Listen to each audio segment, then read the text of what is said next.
Hey, everybody, it's Pete A. Turner, executive producer and host of your Break It Down show. Hey, we're going to have a good one today. It's going to be a lot of fun. A guy named Jay Bushman, who's a Hollywood writer, literary big brain. I mean, I was talking with this guy. I'm barely able to keep up because he's so damn smart. He's read everything.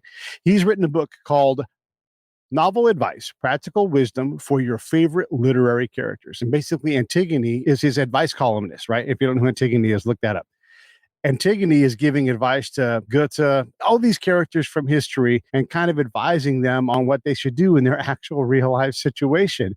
And so we take that and we go with it and we explore the topic. And I know it's just a lot of fun. And I know you're going to just look, even if you're not into literature, you're going to dig the chat because it's really funny. And all of these archetypical characters that we see out there, what if they got advice from somebody, and what happens next? Look, Jay's done a bunch of things in Hollywood. He's done an adaptation of Pride and Prejudice called the Lizzie Bennet Diaries. If you're in on Pride and Prejudice, you understand why that's kind of funny. Welcome to Sanditon is another thing he's done. He likes to take and put traditional characters in different contexts. That's sort of what he does. He's also a writer and producer with Fourth Wall Studios. So take a look at them. They've won a bunch of Emmys for things like Dirty Work and Airship Dracula. You'll love this episode. It's so much fun. Hey, if you want to support us, one of the things I'm doing right now is prepping for or either on the road for the Ride for the Brave. Yep, it's been about a year. Scott and I are going to go back out and raise money for Save the Brave on the road. You can always support us. Just look on our Facebook feed or Instagram. You'll find ways to do that. Or you can just go to savethebrave.org, hit the donate tab, and throw some money in. We're going to raise $5,000 every time we stop. We're stopping at Harley-Davidson dealerships from San Marcos, California, all the way to Miami. We love Miami. All right, so that's going to be what the Ride for the Brave is for. That's how we're going to do that. Why are we doing that? Because we're trying to end veteran suicide. It's plain and simple. Trying to get people out and work in service. And I encourage you to help us because you know how hard we work. Hey, speaking of working hard, you can support the Break It Down Show by hitting the PayPal link. Go to breakitdownshow.com. Look at that PayPal link right there at the top. You see it? Click on that. Put a little bit of money in the pocket each month. I will put that money to work. You know me. And if you don't know me, hey, I'm Pete. I'm your friend. I work hard and I could use your help. $5, $10, $25, $100. I've gotten amounts of all kinds. If it's a one-time thing, great. If you're going to do it when you can, great. If you're going to do something every month, great. If you have an old subscription, you're like, you know what? I really need to turn that thing off. Stop giving money to them, especially if you don't know them. And give it to me instead. Just take that subscription, turn it off for them, put it in my pocket. I promise I will put it to work. I'm not going to get rich doing this. I'm just trying to get out and do more crazy things, get on the road and go do the things that only I can do. Help me out with that. What do you think? All right, here we go. Here comes Jay Bushman. Lions Rock Productions. This is Jay Moore. This is Greg Proops. This is Jordan Harbinger. This is Dexter from The Offspring. This is Nathan This is East. Sebastian Younger. This is Rick Marotta. This is Stuart Copeland. This is Mick Gillette. This is Andy Summers. Hey, this is Skunk Baxter. This is Gabby Reese. This is Rob Bell. Hey, this is John Leon Guerrero. Hey, and this is Pete A. Turner. This is Jay Bushman, and you're watching The Break It Down Show. And now, The Break It Down Show with John Leon Guerrero and Pete A. Turner. Jay, you've written a fantastic book, and what you do is something that is near and dear to my heart. I love how you take things that exist and kind of reconstitute them into fantastic works of art. It's just great. So I just had Rob Paulson on the show the other day. I don't know if you know Rob, but Rob's a very, very well-known voice actor. He's done 2 of the 4 Mutant Ninja Turtles. He's Yakko from the Animaniacs. Right. You know.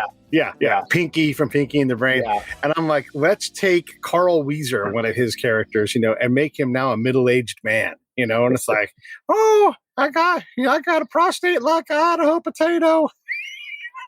Nice. Yeah, but you do a similar thing. I mean, I don't want to minimize what you do because it's an incredible practice, but to kind of deconstruct these characters.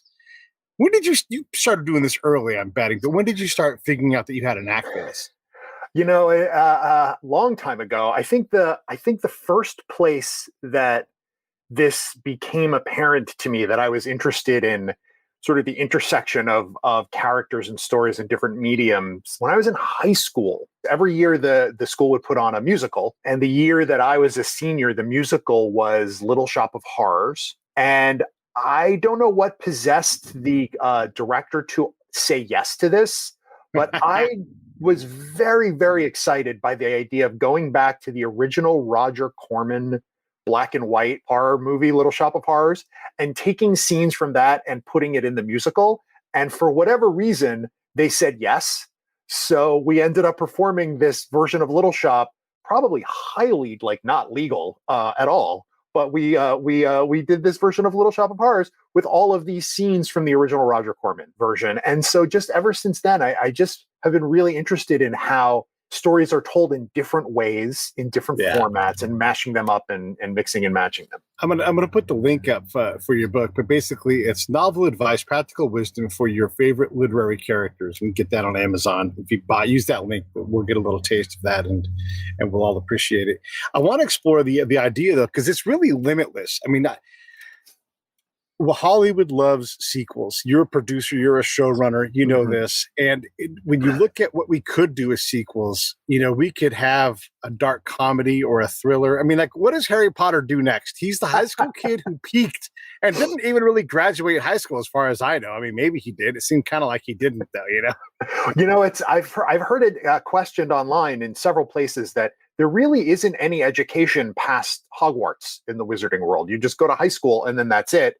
And then apparently you end up always marrying your high school sweetheart. God, I'm, glad that's not how it is in the real world. But yeah, I mean, there are so many things that you could do with so many different properties. And I know it can be really sort of fashionable to say, oh no, they're out of ideas. But to me, when I talk about doing these types of stories or recreations or re-explorations, the way that I try to approach it is that a lot of these stories and characters, not all, but a lot of them are the blockbuster entertainments of their day. And people aren't that really different, no matter what time period or when or where over history we are. We're all relatively similar. And so there are always things in these stories that excite and enthrall people. And it's just a matter of finding it and connecting what was exciting back then to what's exciting to people today. The shorthand I would use for that is that Hamlet and Batman have a lot in common.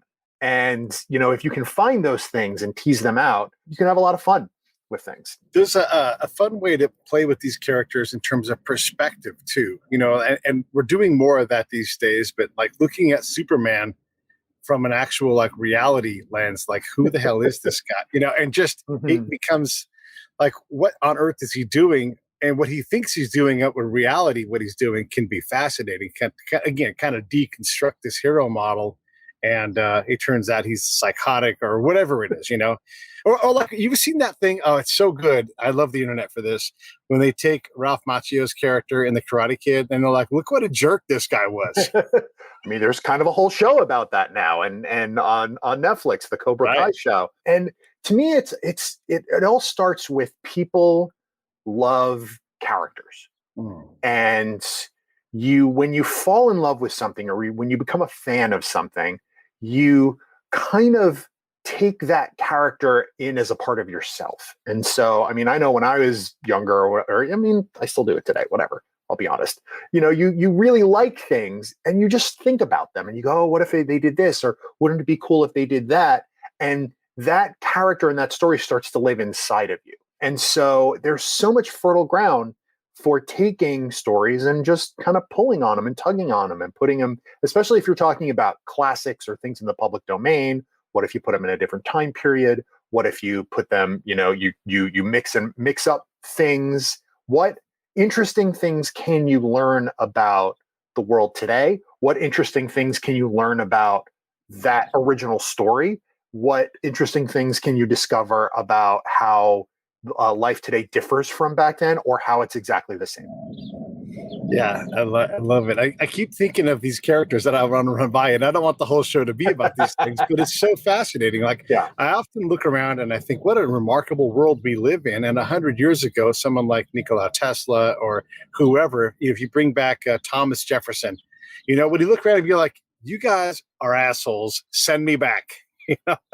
And Nikola Tesla was a weird dude in his own time. He wouldn't be any less weird now, but he'd look around and be like, I'm still going to be this weird dude. It's entirely possible. Or, he may look at, I think it was the movie The Prestige, in which he was played by David Bowie, and he would probably go, hey, I like that. That's pretty good.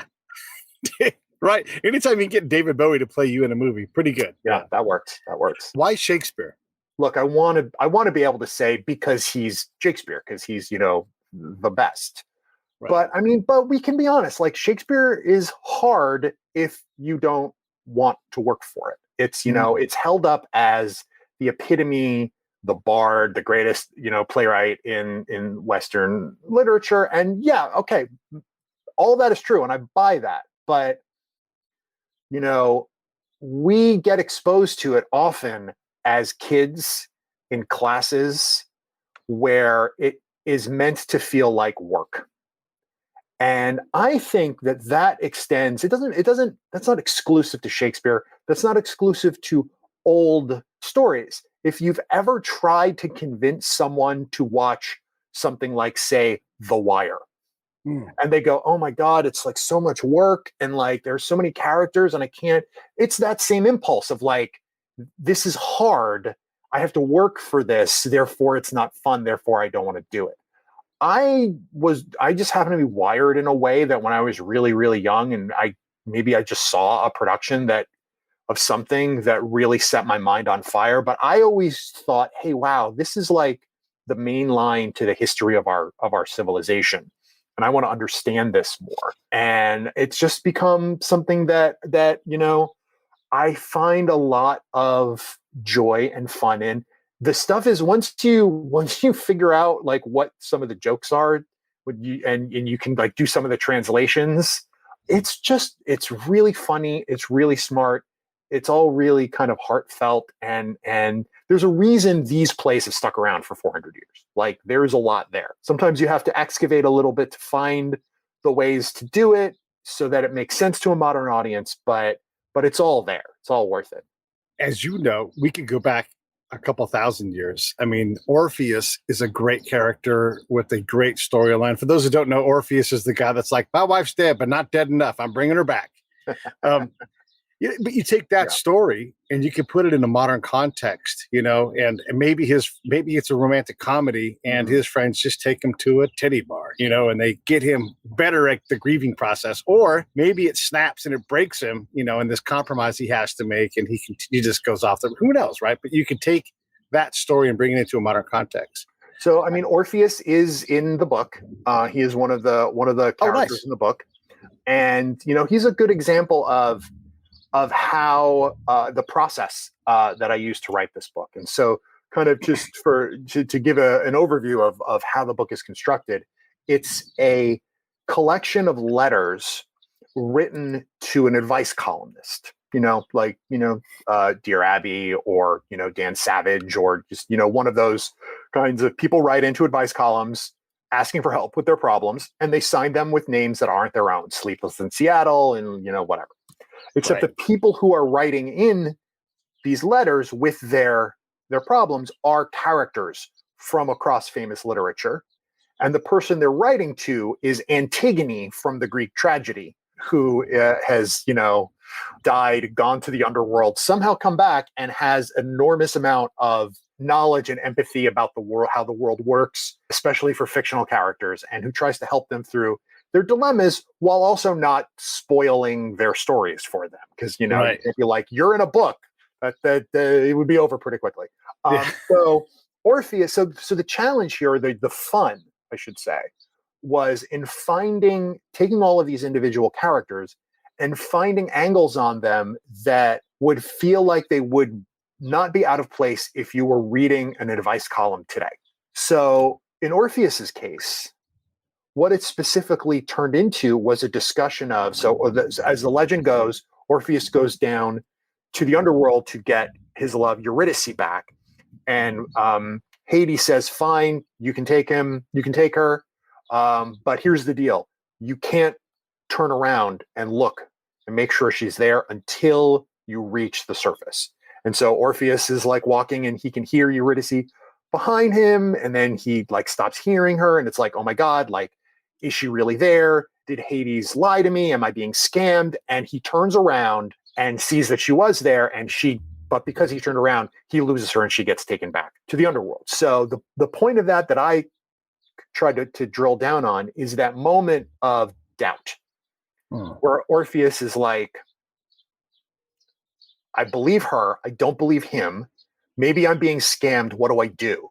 And trying to find in him that moment of like, I don't know if I should turn around or not. I don't know if I can resist this or not. And turning that into a question of trust. And who do you need to trust in this situation? Do you need to trust Hades? Do you need to trust Eurydice? Or is this really about trusting yourself? And the fear of what happens if you're wrong. And so to try and sort of take this mythological situation and turn it into something that we all face in our regular life. Is there room to make a second one where you take some of the literary authors and like, I always think about Aristophanes, right? And like, he's like, hey, where are my royalty checks? Antigone, how do I find a lawyer to represent a dead guy whose every idea has been stolen? That could be fun. That could be really fun. I could see Christopher Marlowe having a lot to complain about.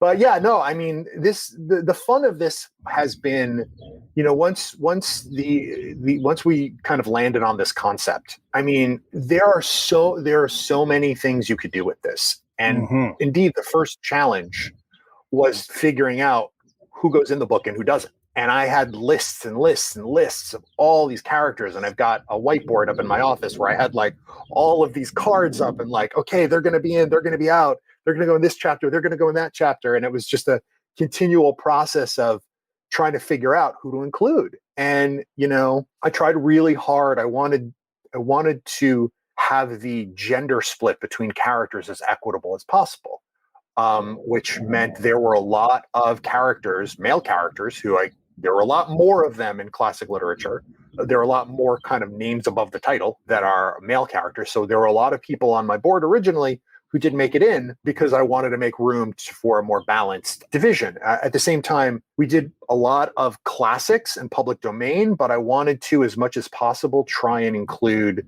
some more recent characters and some things that maybe are less known in the Western canon, sort of at the upper reaches, but still important, or things that are of more recent vintage that are being considered more and more crucial as time goes on.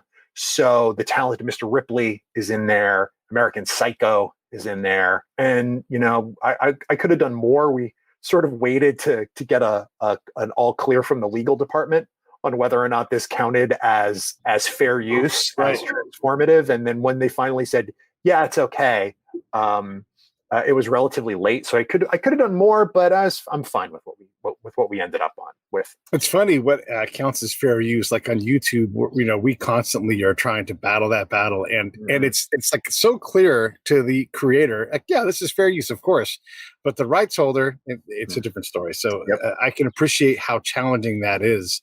Who was an inner circle? Like, no doubt about it, these 5 characters I'm writing about, no matter what. So Hamlet and Ophelia were always going to be in. And in fact, there was an earlier version where they wrote in multiple times. There was a version where they were going to have like 2 or 3 letters, where over the course of the book, it would sort of become a he said, she said. I let that go. I was like, this will be fun, but we need the space for other people. Ishmael from Moby Dick was always going to be in there. I'm a huge fan of that book. And that was another one where I wanted him to write in multiple times. Just be like, hi, me again. So remember, I was like on this boat with this crazy guy? Well, but we kept it to 1 with Ishmael. Who else was always going to be in? From the very beginning, I knew we were going to have 2 letters, one from Dr. Jekyll and one from Mr. Hyde. Oh, great. That was definitely always going to be in there from the beginning. And yeah, I'm trying to think of other ones off the top of my head that I knew from the start were going to be there. I knew there was going to be a heavy Jane Austen presence, just because I love the works of Jane Austen, and there's a lot to work with. It was more a question of who from Jane Austen wasn't going to be in this book. I definitely wanted someone from Dracula, who ended up being Jonathan Harker, and I definitely wanted someone from a Lovecraft book. That was more challenging to figure out because Lovecraft isn't really known for his individual characters. So it took some work to figure out exactly who that was going to be. Why Lovecraft? Oh, just because Lovecraft is fun. And Lovecraft is like the original shared universe. Like Marvel, everyone thinks Marvel invented this. This goes all the way back to like Lovecraft created this sort of mythology, and then all of these other writers that were his contemporaries built on it. And then writers ever since have been sort of taking stuff from the Lovecraftian mythos and kind of injecting it into their own stories. And so he's a great, I mean, Lovecraft himself, as we, have learned over the last several years, is not the greatest dude in and of himself, but the kind of foundation of the world that he created and what other people have done with it have created this really fun shared universe to play in. And so I wanted to definitely include some of that. How do you turn this off? I mean, as you're talking about it, I'm having idea after idea. I mean, I'm going to keep pitching them because I think they're hilarious, and maybe some of them will be a little bit Dennis Millerian, but like actually you have Goethe write in, and you're like, listen, just write an essay or whatever, and just or something, because it's like, just get through it. Or Job writes in and God's like, or the writer's like, God's fucking with you. Just so, but see, that was a really interesting thing that I hit on very early in the writing process, which is how much can Aunt Antigone tell them? Right? Because and so one of the first characters that I worked on at the very, very beginning was Scarlett O'Hara from Gone with the Wind. And it was a real challenge to figure out first of all, whether or not Scarlett O'Hara would ever actually ask for help from anyone, which is debatable. But assuming that she would ask someone for advice, the idea of what should the person who's giving Scarlett O'Hara advice tell her? And I realized that if it was me personally, I'd be like, Scarlett, get over yourself. None of this is important. Take a look around you at the horrible, horrible shit that you're in the middle of, that you are benefiting from. And it doesn't matter who you marry, grow up. But the thing is anyone who's going to buy this book, or who is going to enjoy or is going to want to read an advice letter from Scarlett O'Hara, is going to be someone who loves Scarlett O'Hara. And so the challenge became how to find a voice to answer these questions that wasn't about telling them what was going to happen in their own story, telling them that they're wrong, or telling them that they're wrong in a way that diminishes their character or anybody who might care about that character, not spoiling what was going to happen, but sort of trying to tease out what might just be outside the character's perception, but still within the world of the story. And so once I kind of found that, and Scarlett was the first one where I was able to figure that out, was this is what the advice, the agony aunt should be saying. And that's where Antigone's voice came from. And so then that kind of became someone who's like, oh yes, I know this is hard. Let me try and see this from your perspective, while widening your perspective a little bit. And why should you believe me? Well, you think you have problems with your family. My father, they named the Oedipus complex after him. So I've been there, you can trust me. And that really unlocked everything else. That's great. Yeah, the rules for Antigone and how she interacts with the people is interesting. Who didn't make the cut that you wanted to get in there, but it just didn't work out? A lot of people. I bet. The last cut was Miss Havisham from Great Expectations. She was on the board until the very end. I just couldn't find the right place for her. Tom Joad from The Grapes of Wrath, Colonel Kurtz from Hearts of Darkness. Who else? Lots of Shakespeare characters. The nurse from Romeo and Juliet, Falstaff from multiple plays, Willie Loman from Death of a Salesman, Stanley Kowalski from Streetcar Named Desire. I initially had Humbert from Lolita, but then when I started working on it, I actually found that it would. I thought it was going to be more interesting to do Charlotte Hayes from Lolita instead. So he got bumped. And yeah, the list goes on and on. I've got tons of them. Yeah, I bet. And then do you think you'll write another one? Or, I mean, obviously you do this. I mean, I don't want to say you're a one-trick pony, but this is one of the things that you are known for doing. Yeah, I would love to do another round of these. Whether or not, if people want to click on the link and buy some copies of the book, that would help. Yes. That would help make the case that we could do more. But yeah, it was. I would love to do more. It was a ton of fun. Yeah. And then, do you remember?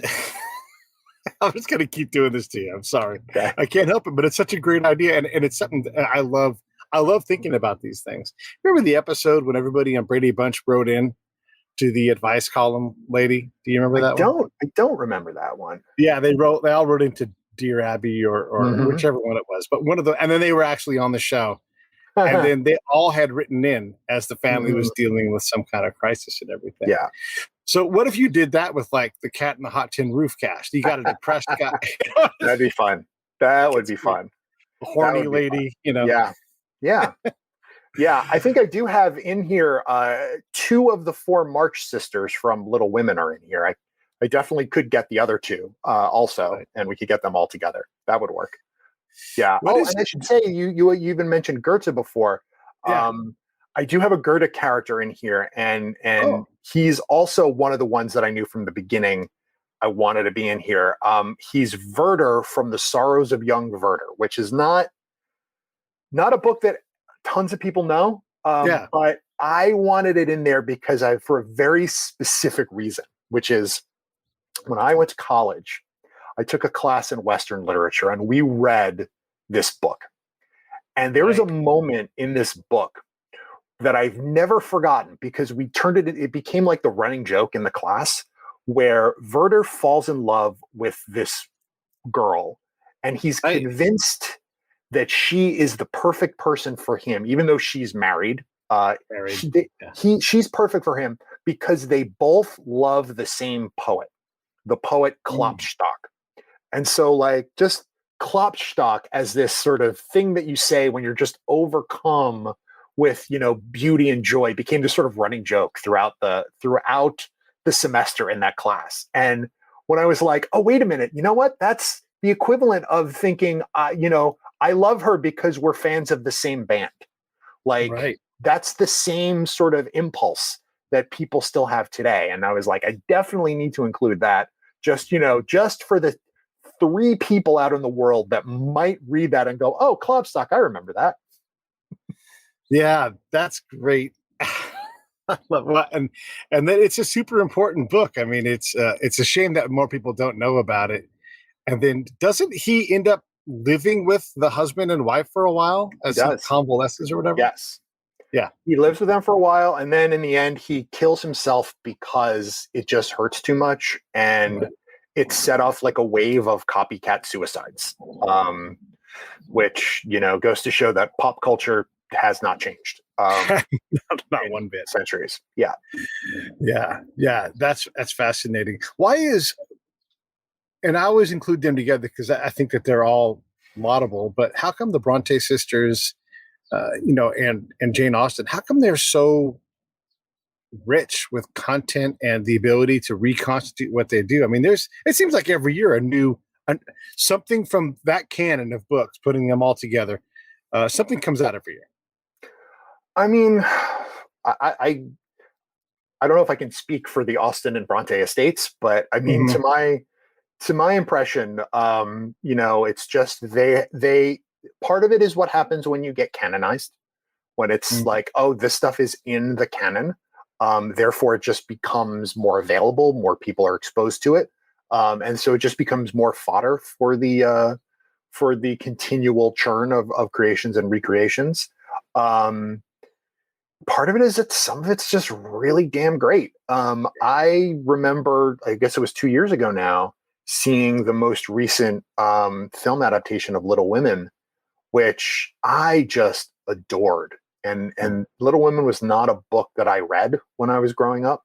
I think I'd seen like the movie in the 90s, but it had never really kind of made an impression of me. But, when you do it right and when you put the right lens on it, it makes something from 200 years ago feel as vital and alive as today. And it's always, I think, interesting and fun and enjoyable to keep kind of measuring today against the past and sort of seeing how these stories hold up, how they change, how our understanding of them change. And then when they drift too far away, someone else can come along and say, no, what this is really is about is that it's about this. And you have a whole new appreciation of the original story. And I mean, some people are just wired that way. And I'm one of those people. I love, seeing old versions of stories and new versions of stories and how they compare to each other. And yeah, it's just fun. When you look at writing a book like this, how much does marketability, I mean, look, as a showrunner, you've got to sell this damn thing. So how much of that is impacted in how you construct, how much of the story is impacted by your need to be marketable? I mean, I don't want to say all of it and I don't want to say none of it. I tend to try and think of what I'm writing as providing a service to someone.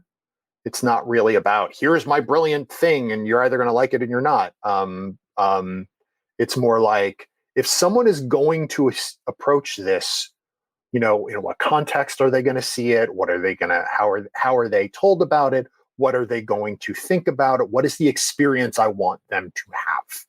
And marketability is a part of that. I will say that a lot of how this book was originally conceived was around a very specific marketing plan, which I thought was brilliant. It wasn't my idea, but I was like, yeah, this is great. And the idea is that, everyone knows someone. Sometimes they are that person, but if you're not that person, we all know people in our lives who love literature, who love classic stories, and who you're like, oh, if I need to get a gift for them, I always know I can get them something related to classic literature and they'll like it. And so this book was conceived of as that thing. And the plan was, we'll put it near the registers at the bookstores. So when people are checking out, they'll see the cover, the incredibly designed cover, which I when I saw it, I remember just being like, oh, I'm so lucky. This cover's beautiful. They'll see the cover and they'll be like, oh, hey, that looks cool. I know that would be a perfect gift for whoever. The problem was, we're in the middle of a global pandemic and the bookstores are closed.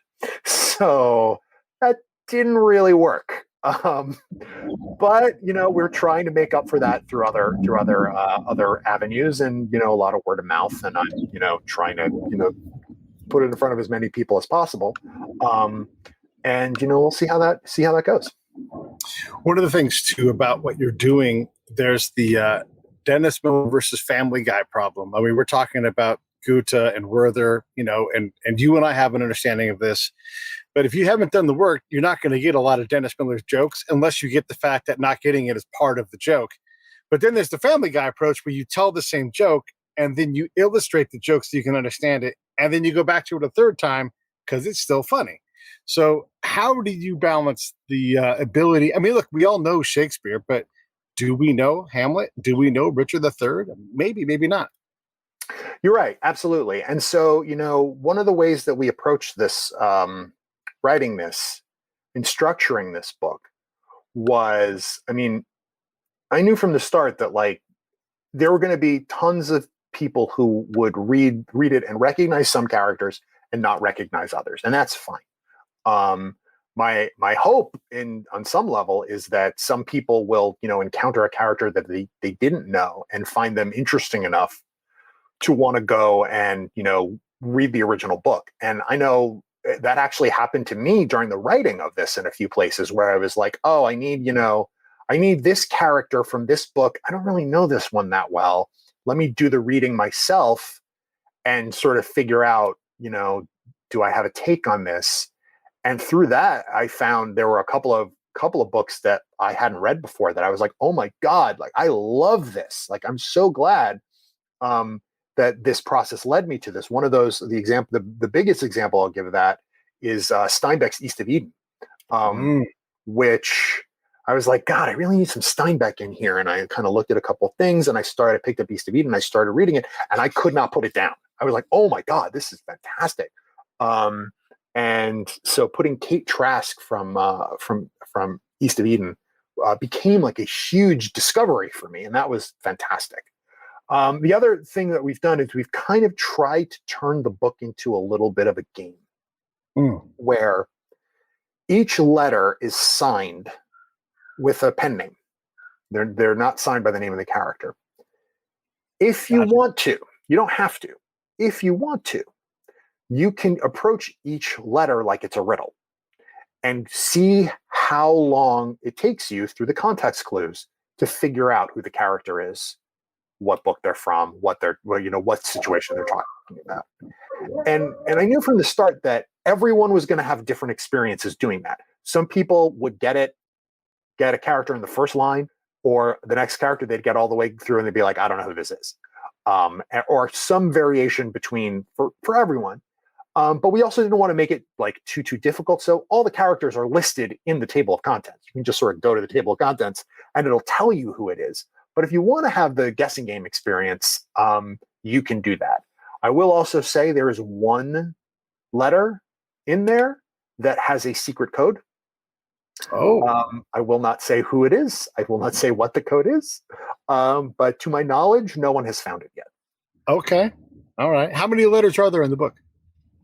There are 73 letters across 9 chapters. And the chapters are divided by theme. So like one chapter is about young love, and one chapter is about, career, and one chapter is about education. And that was a fun discovery to make, because initially when I was first thinking about it, I was like, all right, we do a chapter of Shakespeare characters, and then like maybe you do a chapter of Gothic horror characters.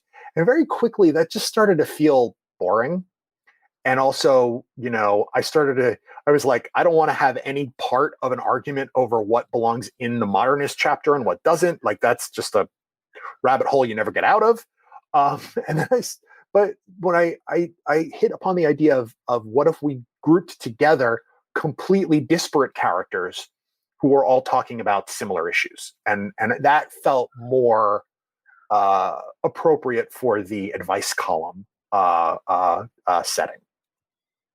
I want to show everybody the book cover too. By the way, it's clever because of the advice column, and so it's torn out and put in there. So it's and definitely go to Amazon and get the book. You can also go to Jay's website too; it'll be there as well. But you can hear how fun this book is, and I love that there's a riddle in there, and it makes it even more fun. And it seems like it's something that you can read at your own pace because you're not locked into a really strict format and function. And I swear to God, I'm editing out so many things that I want to mention, like, oh my gosh, this would be great. Oh my gosh, this would be great, But it's just I love that you were doing this. Do you fear being a one-trick pony with this stuff? I mean, you've done this a couple of times. What are your thoughts? I don't fear it because, I mean, we are in a golden age of retellings and reimaginings, and the same approach that I use to turn Hamlet or Moby Dick into advice column letters is the same approach I could use to turn a novel into a TV show or a comic book into a stage play. Like it's the same tool set. So It doesn't really matter what the source material is, and it doesn't really matter where the end point is. It's the same sort of exploration process. And a lot of that kind of comes out of my original background was in the theater. And in a lot of ways, this is not too dissimilar from the job of a theater director, which is you're handed a play script and then you have to create this live kind of encapsulation of it. And I think that's where I started, and I just sort of followed that impulse where it's led, and it's led here. How much has Antigone talked to us? Is she writing this book as if she's writing it and then collating these letters together? Yes, and each chapter has a little intro from Antigone where she talks about, the particular topic that is going to be in the next chapter, and references a thing from her own life.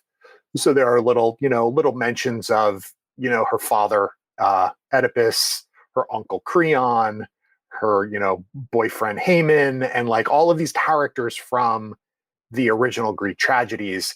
She's talking about them as if that's her own family and her own experience. Yeah, that's great. I mean, that's again, I just I love everything about the concept. It's fantastic.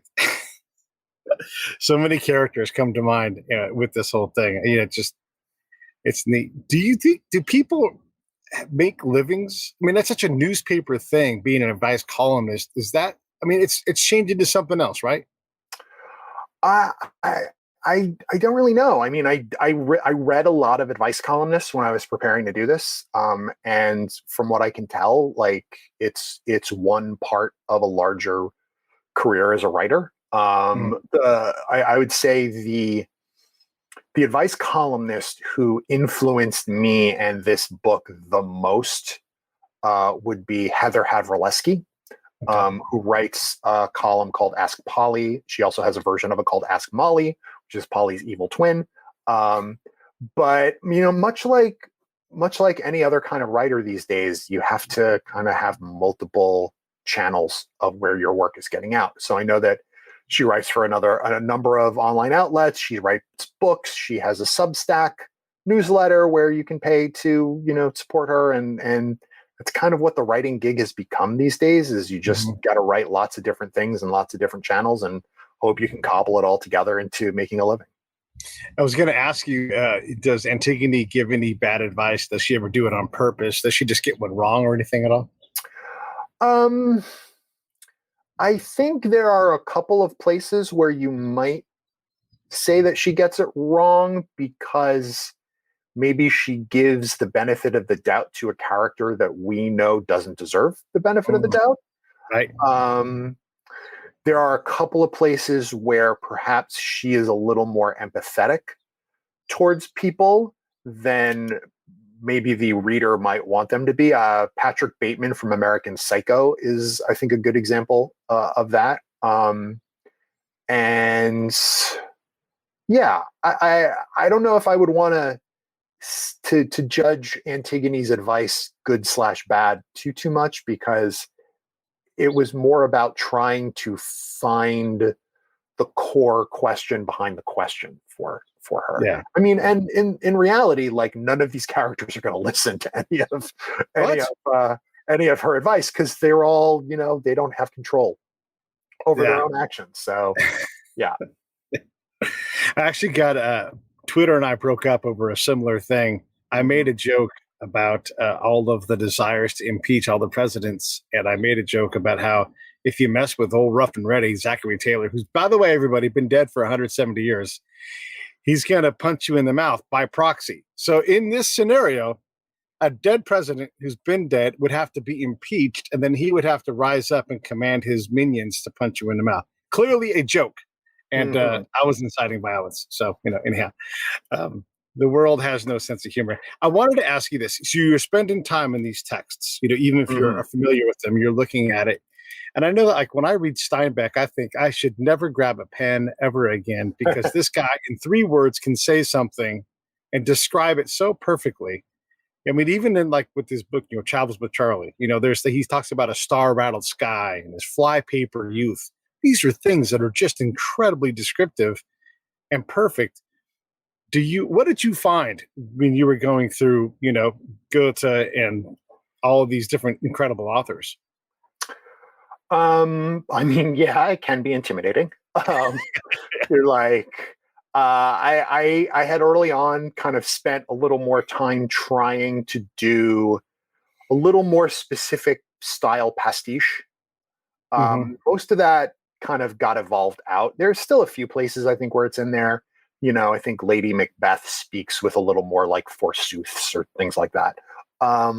But that kind of like, it just sort of felt like I didn't want to try and do that too much, because, there was no end to that. Like I could spend forever trying to get that right. What I did discover is it really allowed me to take some time with some of these texts and think about them in ways more deeply and in different ways than if, say, I was just reading something just to like, oh, I want to, read this because it's fun and I'm reading it. Yes. And it allowed me to re-encounter some things that I had read. A lot of these things I hadn't read or seen since I was in high school or college. And I had an idea of what they were or how I felt about them.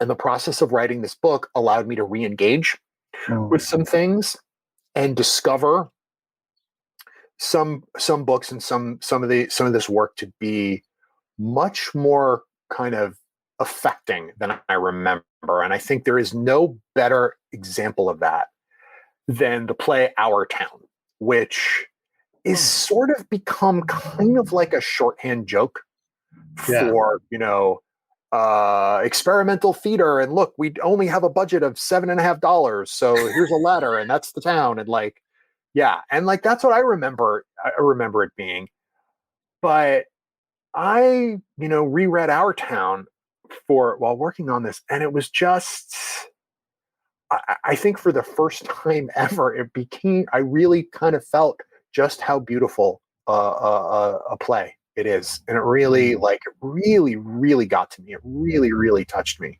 while I was working on it. And, it was part of the final part of writing this book, which was a very, very difficult process. The last few weeks of writing the book happened when the pandemic was starting. And while I was writing it, my father got sick. And 2 days after I turned the book in, he died from COVID. And all throughout that, it was such a feeling of helplessness of like, he and my mother live back east. I'm in Los Angeles, so I couldn't go home. I couldn't see him. I could barely talk to him.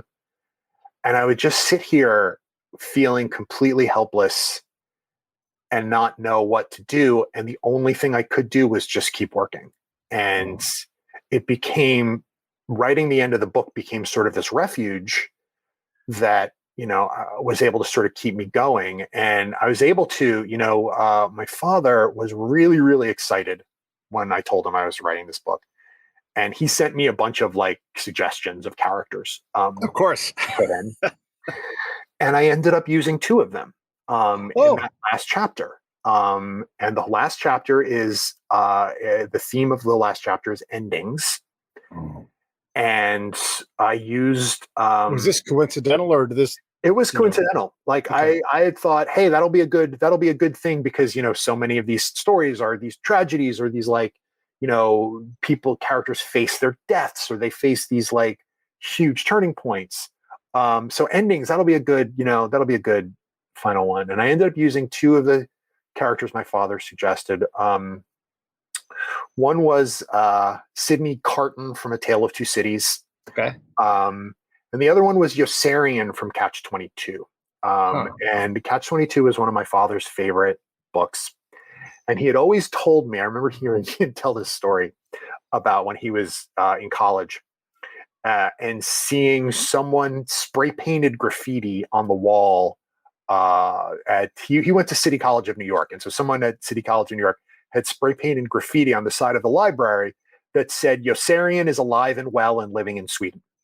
And so I was like, oh, hey, like, let me put Yossarian in the book and have him, write about like, I'm going to try and row to Sweden. And like, is that crazy? And I was, was really looking forward to, writing that so he could see it. And that never came to pass, unfortunately. But there was a day like in the middle of that and really in the thick of it where I was like, I have to keep working and I don't know how to like keep going. And I've got a deadline, but I just can't figure out what I'm supposed to do or how I'm supposed to do this. And I realized that the person who needed advice from Aunt Antigone was me. Mm-hmm. So that day I sat down and I wrote a letter to Aunt Antigone from me. And I got to the end of that letter, and then I just kept writing Aunt Antigone's reply to me. And I ended up putting those letters in the afterword of the book and sort of kind of telling the story, this version of the story. But yeah, I delivered the book on April 3rd, and on April 1st, my father died, and he never got to see it. And so the book is dedicated to him. And it's the dedication reads, hang on, I want to get it right. I want to make sure I don't forget it. The dedication is for my father, who is alive and well and living in Sweden. I hope wherever he is, Sweden or somewhere else, he somehow sees this. That's it. We're not talking anymore. That's okay. There's Sorry, no point in going any further. there. Yeah, that was. Yeah, I know. It was hard. It was really hard, but it was also in this context where I found myself reading Our Town, which is all about the whole last act of Our Town are all the characters who lived in this town and who have died and who are now kind of like observing from the cemetery. And it was just really poignant, really beautiful. And, it felt like the right place to end everything. And I wanted to end it on a hopeful note. So it actually ends with Persephone leaving. Persephone writes the last letter, and it's about her, going to the underworld, but then coming back up to the surface one day. And so sort of try to end it on an up note. But yeah. Well, listen, I appreciate you coming on the show. I mean, I want to talk more and more, but I think we just, we really nailed the landing there. So we'll just have to do another one. And just everybody should go out and support this book. It's such a beautiful idea. It's so entertaining, and I just love it. Thank you again, Jay, so much for coming on. Thanks for having me. Yeah, go to Jay Bushman and watch all his stuff. Support this dude. Look what he's doing. Look at the emotion he puts into this stuff. How can you say no to that? And by the way, then you get to go read a bunch of literary classics. Like I have to go read Our Town because I can remember that I was in it, and then off stage I played a chicken, but I remember which guy even was in it. Yeah. It's all just sitting in the back of your head somewhere, but a lot of these things are classics for a good reason.